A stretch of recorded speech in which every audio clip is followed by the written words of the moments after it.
I'm Elmarie, currently a PGY5 infectious disease fellow in New York.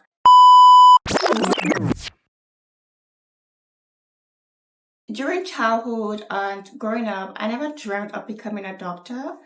I, however, loved mathematics and sciences from secondary school. And I would go on to do biology, chemistry, and sociology during A levels. It was by the end of community college, I was going through the struggles of deciding what I really want to pursue. But at that time, my interest, which was highly influenced by my father, was policing or investigative work. And growing up, I read a lot of Nancy Drew books and watched a lot of forensic and crime investigative shows. So I was kind of leaning towards forensic sciences. And I was looking into colleges and universities actually for the same.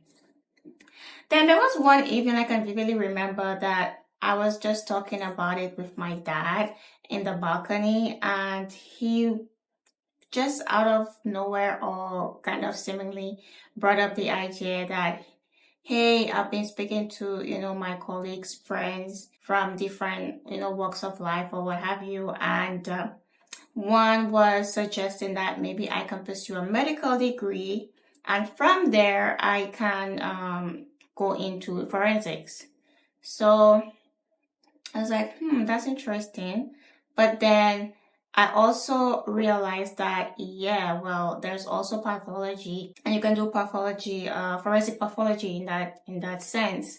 So I really took the idea and I ran with it. So I was like, yes, let's do that. I think that will be probably the best. St. Lucia and a lot of Caribbean islands do have medical schools, what they call offshore medical schools, who cater to medical students from all over, who are able to study and sit or write the USMLE exams to be able to apply for residency and eventually get into the system that way.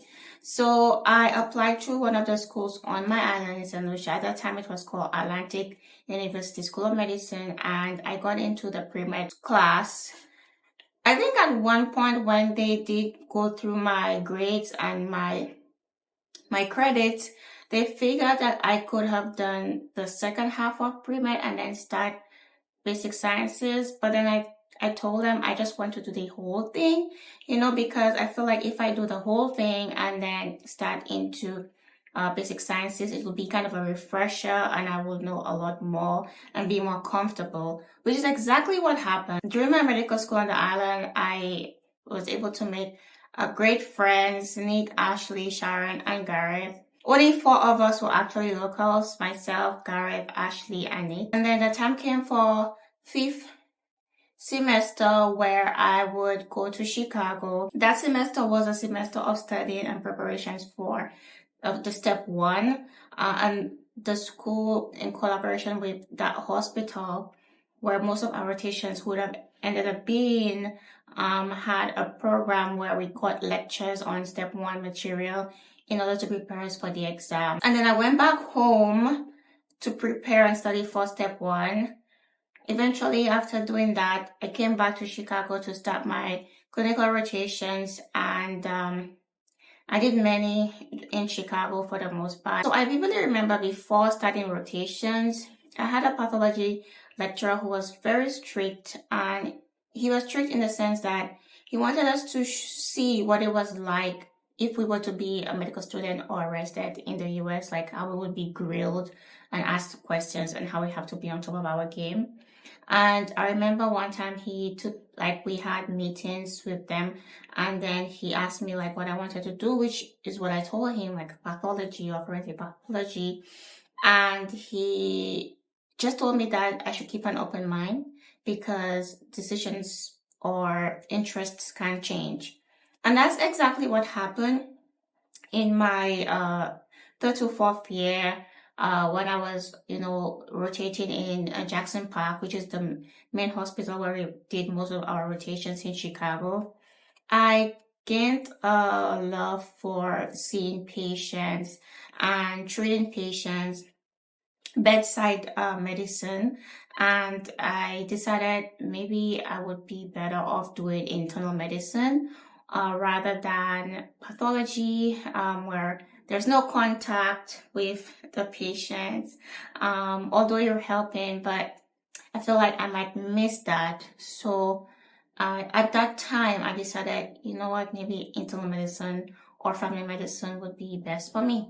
So between third year and fourth year, probably in my fourth year, the government of St. Lucia changed the party, like the leading party, and probably a few months into that, a few rumors started where we were hearing that something was not right with the school, and it wasn't clear what was going on. A lot of what was speculated was that one of the guys, the owner or whoever, had a lot of like fraudulent stuff that he did in the past, and so these rumors were going on, and it was very frightening during that time. We're trying to like reach out to the registrar, the secretary, to ask like what was going on, what are the circumstances of the rumors, what was the plan, and there was like literally not much information at all or replies from them. I was also doing my rotation, so I really couldn't. I had to try to do both at the same time, like focus on my rotations but think of what's next. What was also on my mind was we hear from other people and just going through your own life, and no really like guidance or mentors, that transfer is a bad thing on your application when you apply for residency. Like you don't want to have a transfer. But of course, if you can't control that situation, then what else do you have to do? I just told myself that, hey, I really don't have any control over that. If I'm asked that question, I will just be truthful about it. I was thinking of other schools, looking at AUA, and I applied to the Washington University of Sciences, as many of the students said that the process was smooth and the team was nice and they knew students from there already. So I applied there, got through the interview and got accepted on the condition that I had to repeat a semester or two, because I was literally almost at the end. And you cannot just join a school like with 3 semesters and expect them to give you a certificate or what have you. I went through the rest, did my exams, and it was time for applying to medical residency. So I got letters, most of it from Jackson Park and maybe one from a cardiologist at a different hospital. I don't know if I got from OBGYN, but no, why would I get from OBGYN, Amari? I think I had more than 10 interviews. And I mean, from I got interviews, I was like, oh wow. I to be honest, I didn't expect anything, because I don't know, I didn't know what to expect, but I didn't have like high hopes, because I know it's very competitive in terms of matching residency applications, like so competitive. At that time, with interviews, you literally have to book flights, go to the interviews, make sure you have hotels or accommodation.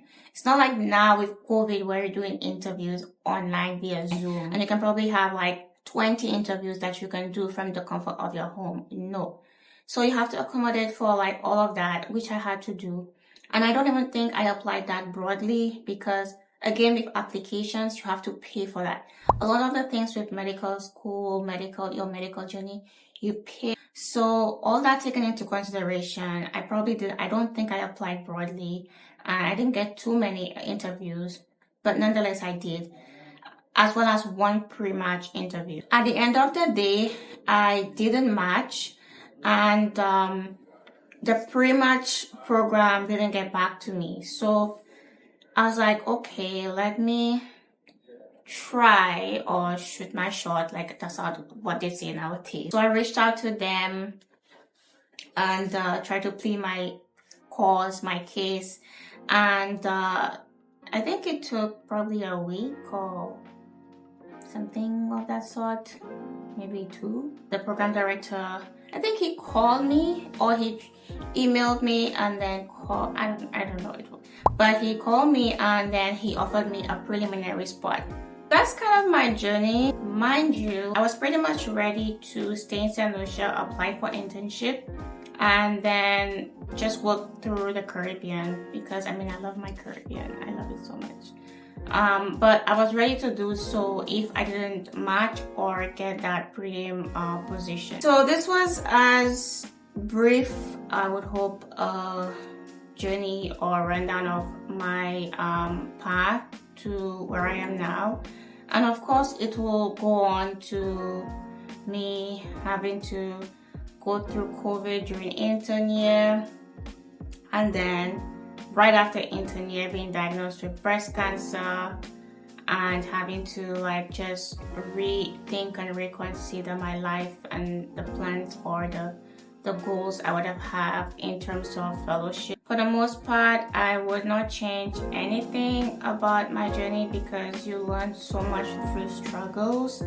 Of course, I would advise otherwise in terms of applying and where you would want to do your medical schooling.